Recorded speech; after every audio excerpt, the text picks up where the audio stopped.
Hello, my name's Alex Hutchinson, and in this video, I want to talk about system selection and whether it's possible to do that within 90 days. Now, if we're talking about a single practice area, then in principle, that is possible in 90 days. What I would say is that if you're looking at multiple practice areas or a larger firm, we'd need to look at expanding the scope for each of the phases of a project and put a more reasonable timeline in. But in principle, you can select a case management system, practice management system, document management system, or a specific piece of software that's needed for automation, AI, a tool to integrate with the case management system. You can normally do that within a 90-day period.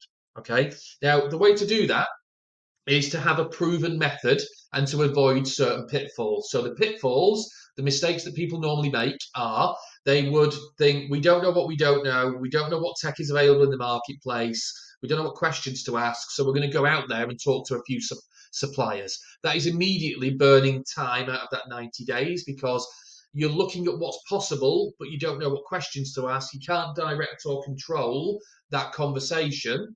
And you end up spinning wheels. You end up seeing lots of things, but you can't really do anything with it. So it's dead time. That's the first thing to avoid.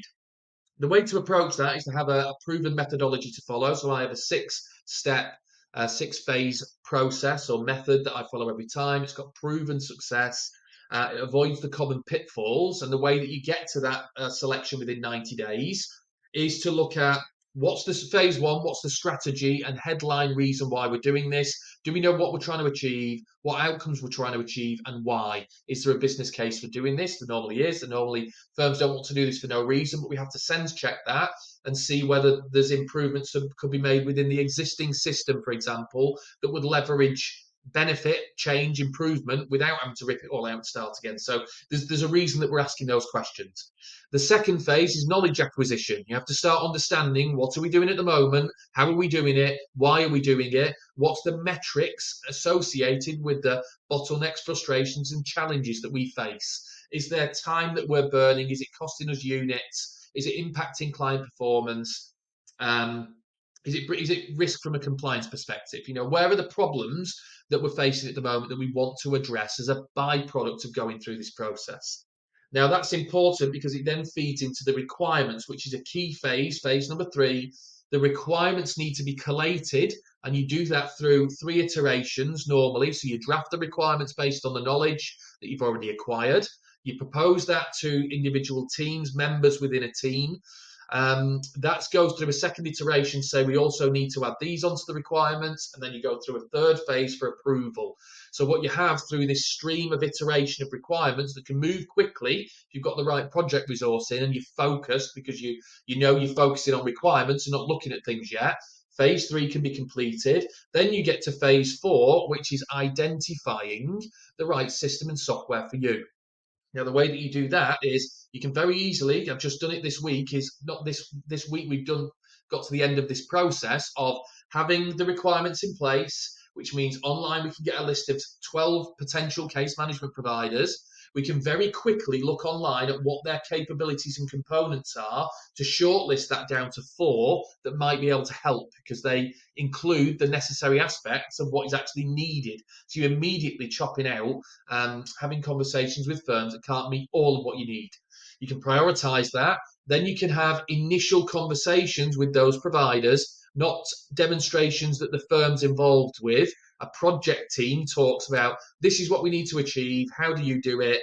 Can it meet what we need? Tick, tick, tick, cross, cross, cross. And then you immediately get a shortlist, and it's very easy to make a decision and pull the trigger on which is the right system and software for you because you've approached it in the right way.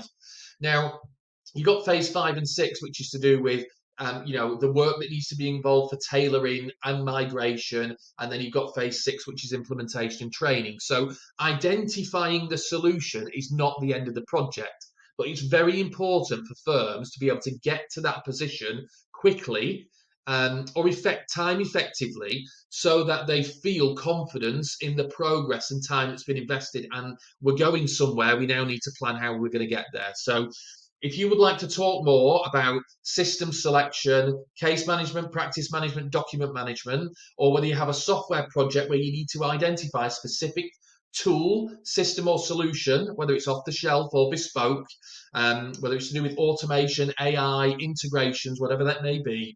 I have a proven method for doing this. I have a fixed fee service for me to come in as a guide and advisor to bring that methodology and be able to lead and steer the project. Then when it comes to doing the work, I know what roles and responsibilities are needed to deliver that project. We can talk about whether there's any internal resource that could do that or support that, or whether we need to bring in external resource to deliver that work.